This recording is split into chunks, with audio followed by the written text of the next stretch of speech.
decision to not increase the property tax rate in 2017 happened on January 30th. That decision means that some of the districts on average will pay more in property taxes, but in the 4 years, property values had gone up by 37%. And there's a historical chart here that the Berry administration put together that shows how we got to this point. And I made a little line chart that you can look here. The arrows there are years in which they did not change the property tax rate. You know, Metro School's budget request was underfunded by about $37 million last year. There were raises for teachers and support staff that were in there, and just for context, at Metro Public Schools, and also, of course, the promised cost of living adjustments. I work for a section called Development Services. That division deals with basically project engineering, planning, permits, and inspections. I don't have to say you can go anywhere in this county and see plenty of construction going on, commercial and residential. That means our work is nonstop. On any given day, you can come to our office, and at 7 o'clock, there are people lined up waiting to get in to see somebody. We used to have a lull period, but we don't have that anymore. We're busy, open to close.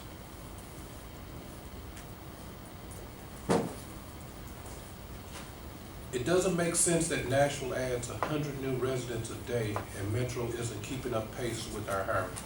In my office, we're actually down 3 to 4 people in our section than where we should be. I worry about the strain this puts on my coworkers and the fear that it makes it likely we will continue to lose people. It's hard enough to keep people there because they can make more money doing the same thing elsewhere.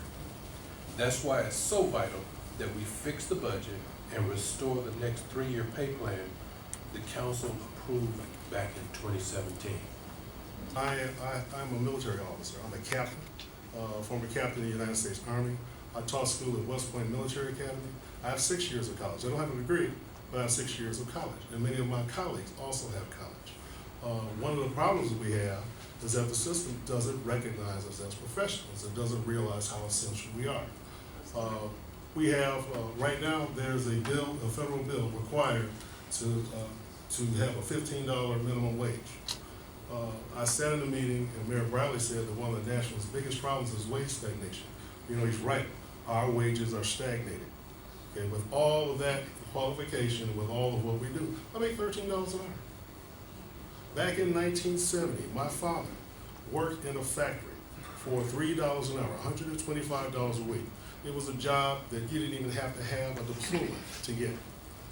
In 2019 terms, that's $40,000 a year. His son, who has 6 years of college, is in a job that requires 2 years of college, is making $13 an hour, and that's after 2 raises.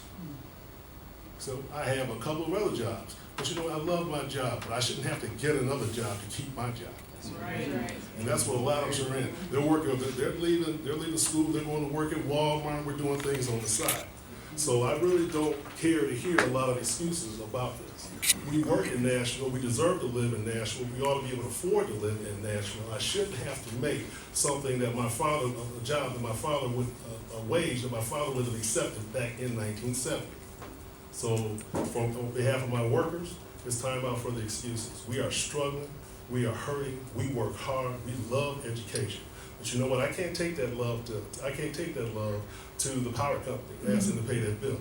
I can't take that love to some $1,800 a month apartment complex that sat on top of a place where my friends used to be able to live. Okay, and try to use that to pay my rent. They want money. They appreciate what we do. Everybody says, I appreciate your service. Well, if you appreciate our service, then pay us when we work, so that we can make ends meet, and we can just worry about our children and not worry about how we're going to pay our bills when we get home.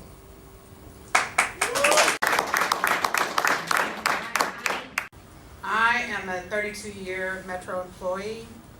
I've been with the Emergency Communications Department for 24 years.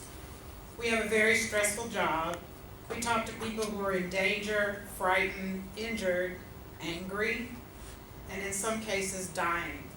We also dispatch for the police and the fire department.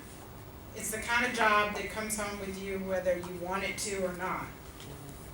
The people who work there take their responsibility very seriously. That's why I'm here tonight, to talk to you about the city budget.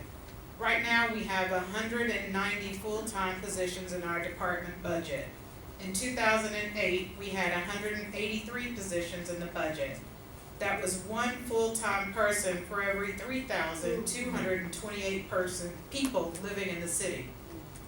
Since then, we've added one full-time employee at 911 for every 14,348 people that have moved to Nashville.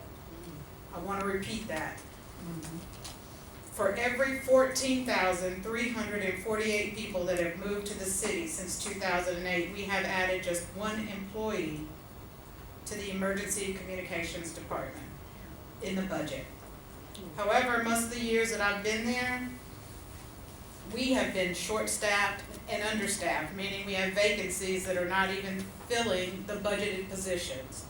Right now, we have 33 vacancies, soon to be, from what I understand today, 35, for 911 call takers. That's 17% of our entire department. The impact of this level of vacancies has been that there are now 8 to 10 call takers for the entire city all day long, each shift that we have. And that's not only handling, again, the emergency calls, but the non-emergency calls too. And as these people have moved, as everyone knows, everyone has a cell phone in Nashville now. So for every one accident you may see on the side of the road, we probably get about 20 to 25 calls at least on that one accident. So that's 8 to 10 people right now. And again, we're constantly losing people. It also has some of the call takers working 12 to 16-hour days to make sure that the city is served properly and these calls are answered.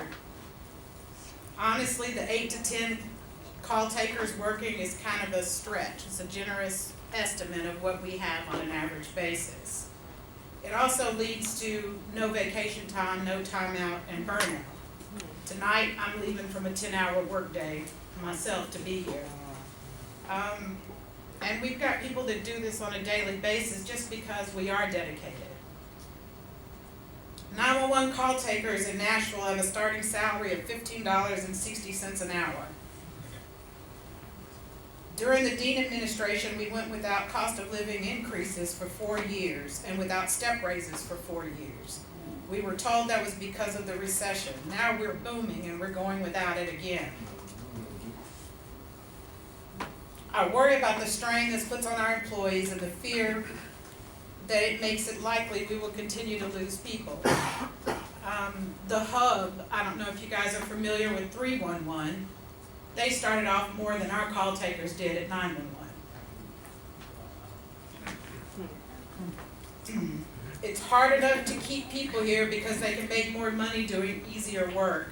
We've lost several people to Verizon's call center because they make the same amount that we do and not the stress. That's why it's so vital that we fix the budget and restore the 3-year pay plan the council approved in 2017. Thank you.